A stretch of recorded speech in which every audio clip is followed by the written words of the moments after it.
Welcome back. I'm Kim Christensen. I'm Kyle Clark. Surprise of the night in Colorado really so far is the fact that Proposition 131, the well-funded effort to change the way Colorado's elections works, is trailing, and trailing significantly. Down 12 percentage points right now with 61% of the vote in. This ballot measure had $15 million spent in favor of it by the multimillionaire Kent Thiry, the former DaVita CEO, money spent by Chevron, other business interests. Thought was by going to ranked choice voting in general elections and open primaries that you would get more moderate candidates, move away from the extremes.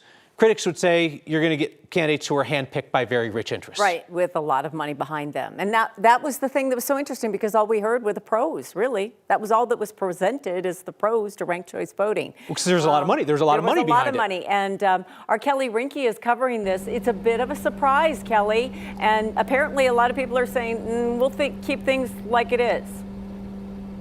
Yeah, I think voters were looking very closely at the language of this proposition. I've been reaching out to some opposition groups. I actually just got a statement from one of them, from Common Cause, so I just want to read their reaction tonight as the numbers are coming in. So it says in part, Colorado voters have been clear and again at the ballot box that we reject more money in our political system, and our hope is that voters could see the writing on the wall with Proposition 131. So what Proposition 131, it really was the latest attempt of these wealthy interests trying to dramatically change the way that Colorado conducts its elections. It was expected that it would decrease the influence of the far right and the progressives in Colorado politics and create a way for those wealthy, well-funded moderates to be elected. Prop 131, if it's voted no, Colorado's voting system will stay the same. But if it was going to go the other way, it would have meant that those primaries, like Kyle had mentioned, would have been open, meaning that all of the candidates, regardless of what party, would have been in the primaries, and then those top four vote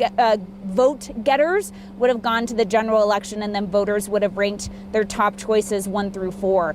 But it looks like tonight, guys, that money really didn't matter here, and that voters strongly disagreed with changing Colorado's voting systems. And in speaking with these opposition groups, they are feeling very confident and very good about the polls that are coming in.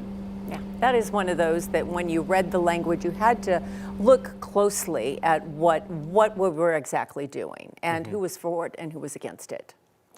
Yeah, I mean, it's very interesting. I mean, it's going to be one of those case studies in like how much money do you have to throw behind something to get people to agree with it? And the answer apparently is not $15 million to virtually nothing. And maybe they had an inkling this was going to happen, because within the last week or two, you said they threw a lot more money at this. Kent Thiry, the main guy behind it, this past weekend was pumping some of his own personal fortune in, which told you one of two things. Either he was getting suckered by some consultant who wanted a cut of the money, or he honestly thought that it could lose. And it sounds like he got some polling and said, yeah, this thing's going down. So it went down. Think they try again? With a big bucket of his money. Oh, yeah, he's not going to go away. I mean, remember, he was the one who opened up party primaries in Colorado to unaffiliated voters, right? So he's had success in the past in terms of, he would say reforming. People who disagree would just say changing, right? Reforming or changing Colorado's elections. So absolutely, he'll be back. And these proponents of these systems were running it in a number of states across the country. And they said, if we win one state tonight, it'll be a victory.